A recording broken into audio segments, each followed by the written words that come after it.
బృందావనంలో ఒకసారి గోపాలు గోపికలు ఇంద్రయాగం చేయడానికి సిద్ధమయ్యారు.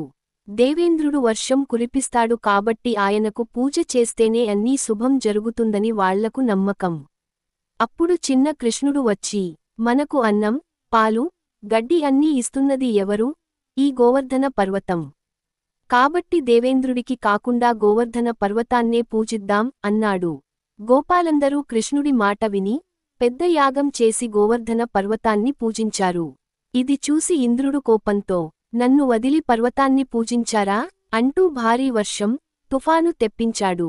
బృందావనంలో ఒక్కసారి భారీ వర్షాలు మొదలయ్యాయి. అది దేవేంద్రుడు కోపంతో కురిపించిన వర్షం.